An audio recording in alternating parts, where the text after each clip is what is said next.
But I Oh, mean, dude, that was cool. And then, for this band specifically, Matt Heafy from Trivium, yeah. Big favorite of ours. Yep. for no reason at all, there's nothing in it for him, has been so helpful and complimentary to this band. That's Just great. because, like, hey, you guys are nice guys, and I think your band is cool. So, like, I'm gonna let the internet know that your new single dropped. Fucking why? Like, because why not? Which is like, oh, you know what?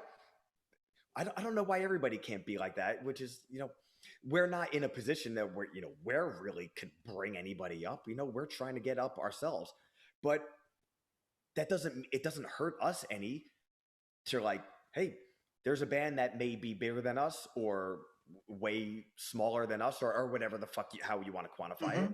If we're digging them, hey, you know what? I'm gonna let the internet know that we're digging this band because Totally. sharing music is fun. And that even is what turned into doing that weekly playlist that we do. Like, Mhm. hey, let's just let people know what we're listening to and what's helping us out at the gym, because it's a lot of fun.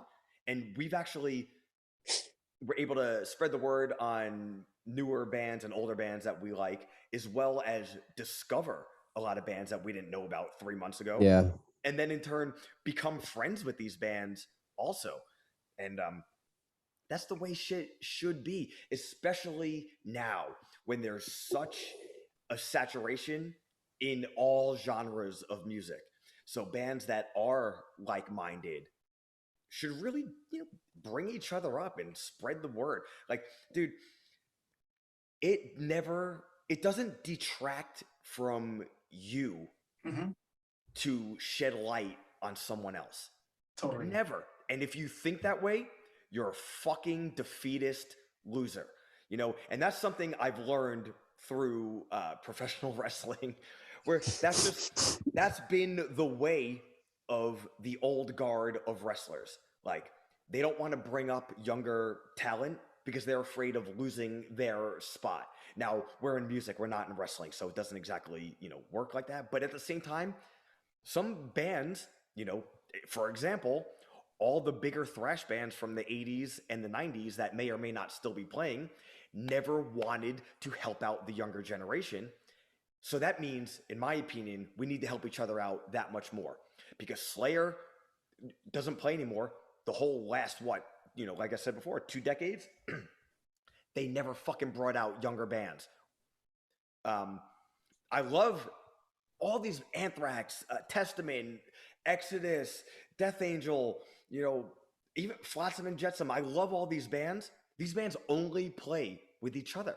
You Hmm. know, um, I don't want to give Dave Mustaine personally any credence because he says the dumbest shit in the world despite playing the coolest shit.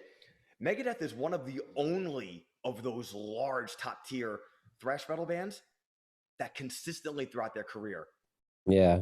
would bring out younger bands. Like, dude, it would not have hurt Slayer to bring out at least one younger band Yeah. on their farewell tour. They brought out like fucking 6 other bands. Fuck it. Bring out a 7th band. Help out a band like Grave Ripper. Help out a band like Wraith.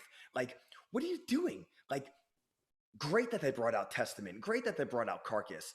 Those bands are going to flourish with or without being a part of Slayer's last tour. But then a band like Testament, one of my favorite bands, one of the most influential bands to Extinction AD. Chuck Billy, I think, is, as of right now, and since Dio passed, the best singer in metal. Eric Peterson, most underrated guitar player in Totally. metal. Totally. Exodus, people will, and I'll understand even if I don't agree for other reasons, not for their greatness. Exodus could have been one of the big four if you throw out one of the other, whatever. Anthrax is one of those bands. Why aren't these bands bringing out younger bands? What are these younger? How is this genre of music going to survive if it doesn't get the rub from these other big bands? And granted, there is a scene. It's not as big as even the hardcore scene, but there is a thrash metal scene. But it needs it needs help, and there is a lot of people whose their last metal show at all, let alone thrash metal, might have been Slayer/Show because kind of their involvement is living and dying with that. Slayer's gone. Who am I going to see now? You know, I'm not going to see Metallica anymore. You know, tickets are $1,000. You know, what are their options now? Going to see Anthrax? If you go to see Anthrax, you're gonna see some combination of Testament, Overkill, Exodus, Death Angel. How many more times can you see the same show with different? And dude, I will go to that show every time it comes to New York. Yep. Go on tour with Scotty in any day. Yeah. But at the same time, you know, and I don't even want to put us in there because I'm not saying it for us. I'm saying it for the music. But hey, Scott Ian, why don't you just take Extinction AD on tour? You're allowed. We're both from New York. Our guitar player's best friend is your guitar tech. Let's fucking do it, man. Oh, wow. It's all true, man. This is great.